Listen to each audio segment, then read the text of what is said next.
نور قلبي إذا كبسيفني كروجمت برتبانني إساني برخدا سر الجنة سلا دكان خيس داباني نور قلبي إذا كبسيفني كروجمت برتبانني إساني برخدا سر الجنة سلا دكان خيس داباني عمري إساقوت خدام إسلاما دقنا بسم جنة أبدا قمكما بركا بكم سديني ورشا علماء والنسان حجة يوم إمام لما عمري إساقوت خدام إسلاما دقنا بسم جنة أبدا قمكما بركا بكم سديني ورشا علماء والنسان حجة يوم إمام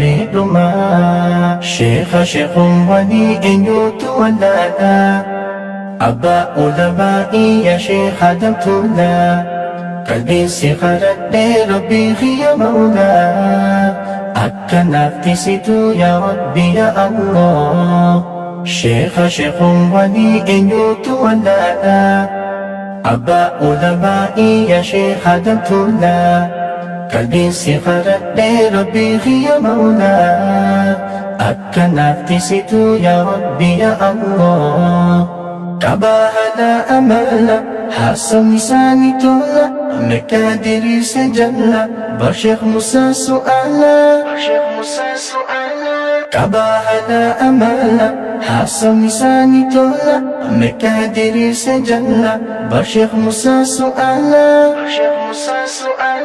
نور قلبي إذا كبسيفني كروجمت برتبانني إساني برخدا سر الجنة سلا دكان خيس داباني نور قلبي إذا كبسيفني كروجمت برتبانني إساني برخدا سر الجنة سلا دكان خيس داباني بكم سيساب. السلام عليكم ورحمة الله تعالى وبركاته. إنا لله وإنا إليه راجعون. أمة المسلمة كانت الدنيا تنرى جرتني في كنين أفان كان دبتا هندنو نغين ربي قد بكما جرتني تسنادك وسنين ججا ربين صبري أبصا في ججبنا نفاقن سنين جنة أكما بيكفو هنغفني علماؤتا مفتين بيتي شيخني شيخوتا لنجزان أستاذوتا شيخ آدم توراكان شيخ آدم أحمد guyyaa kaleessa addunyaa tanarraa godaanuun ni beekamam.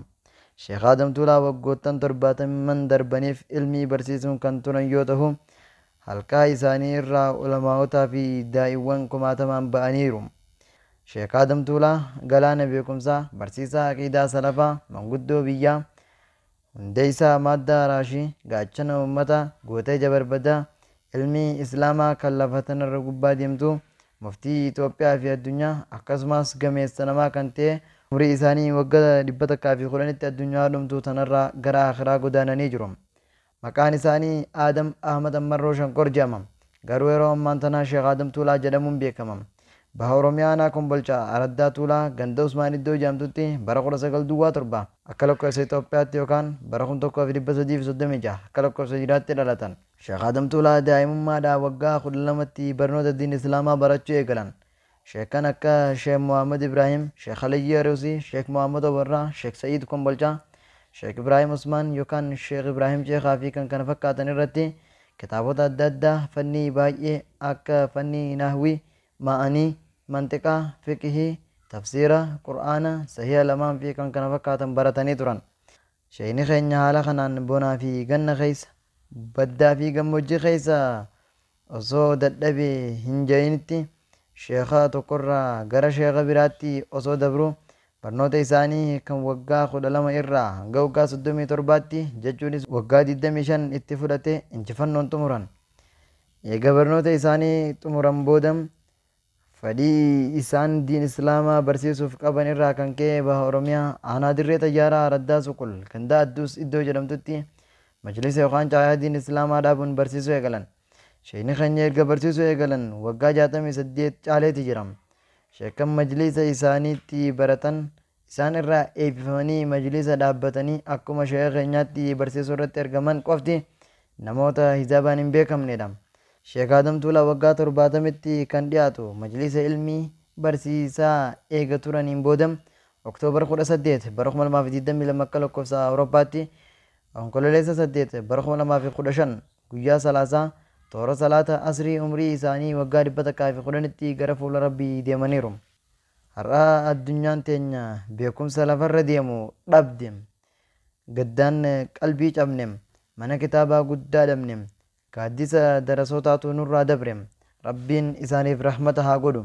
Nutis gama keenyaan sirna gaggeessaa sheekha keenyaaf godhame yookaan janaazaa sheekha keenyaa irratti argamuudhaaf ganamaan gara magaalaa Harar istaadiyeemii Imaamu Ahmad seennee isin garsiisuu irratti argamna. Akkuma daawwachaa jirtanitti namoonni garaagaraa kutaalee biyyattii hundarraa ganamarraa eegalanii gara istaadiyeemii Imaamu Ahmad magaalaa Harar seenaa kan turanidha. Keessummoonni garaagaraa, ulamaa'onni hedduunii fi akkasumas hayyoonni garaagaraa sirna janaazaa isaa kanarrattis argamanii dabareedhaan hawaasni biyyattii hundinuu irratti salaataa turan. Namoonni heddummachuudhaa kan ka'e magaalaa Harar keessa sochiin geejjibaa takka illee adeemsifamuu hin dandeenye. Magaalaan Hararis baay'ina namaatiin guutamte. Namoonnis dabaree wal eeggatanii istaadiyeemii guutanii salaatanii itti aansuudhaan kan alatti hafilleen seenaa salaataa kan turanidha.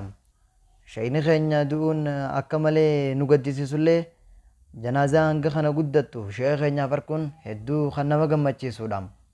Sheekni keenya Sheek Adam Tuulaa namoonni hundinuu addunyaa irratti hin waaranii akkuma ergamaan Rabbiitu sallallahu alaihi wasallam addunyaa irraa deemanitti nutis addunyaa irraa ni deemnaa waan beekaniif osoo niif addunyaa irra jiranii akka waan guyyaa irraan tanaa kana harkanii gadda namni liqifameen kana harkanitti dhaamsa osoo addunyaa irra jiranii dabarsaniitu ture.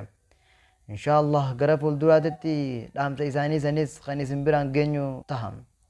Sheekni keenya akkuma gaafa addunyaa irra jiran nama gorsaa turanitti duuti isaaniilleen akka gorsa namaa taatutti tan dabarteedha.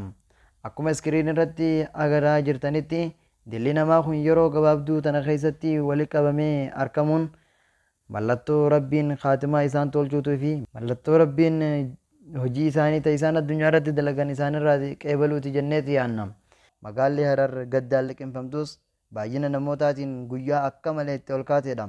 Ilaan gammaatittis akka namoonni garaagaraa jedhanitti janaazaa yeroo jalqabaatiif akka Itoophiyaatti guddoo jedhanii namoonni dubbatanis argamaniiti jiru. Rabbiin qabrii isaanii caffee jannataa irraa taate haa godhuuf jecha kan ilaan gammaatti daawwatan sirna gaggeessaa yookaan janaazaa sheekha keenya irratti salaatame kan isin daawwachiisaa turredha. Sheekha keenya akhiramuu isaatiif nama muslimaa hundaa'u Rabbii jajjabina haa kennuu fi sabran jamiil Rabbiin haa kennu isiniin jecha nutis ilmii inni nu dhaammatee nu biraa deeme san sirritti barannee dhalootatti wal dhaalchifnee wallaala dhabamsiifnee beekumsa haa magarsinu akkasumas bakka bu'aa isaallee bakka bu'aa gaarii Rabbi nuuf haa fiduun dhaamsa qophii teenyaati isiniin jecha inna lillahi wa inna ilayhi raaji'uun. والسلام عليكم ورحمة الله تعالى وبركاته. نور قلبي إذا كفسفني كرجمت برتبانني إساني بالخدا سر الجنة سلا دكان خيس داباني.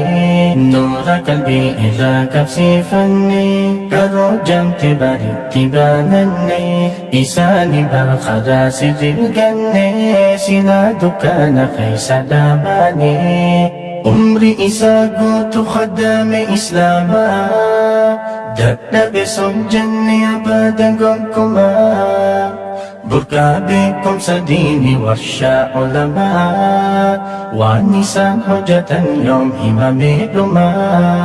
عمري إساقوت خدام إسلاما دقنا بسم جنة أبدا قمكما بركا بكم سديني ورشا علماء والنساء حجة يوم إمام لما. شيخ ولي إنيوت ولانا أبا علمائي يا شيخ دمتولا قلبي سخرت ربي يا مولا أكنا افتسيتو يا ربي يا الله.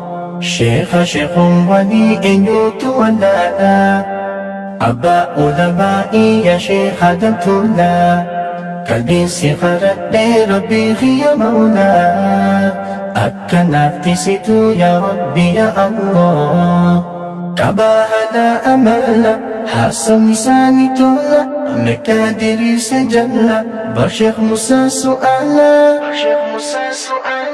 كباهنا أملا حسن لساني تولا مكادري سجلا بشيخ موسى سؤالا نورك الإله كفيفني كرجمت برتبانني إساني بالخلاص الجنة سنادك أنا خيس داباني نورك الإله كفيفني كرجمت برتبانني إساني بالخلاص الجنة سنادك أنا خيس داباني بكم سيساب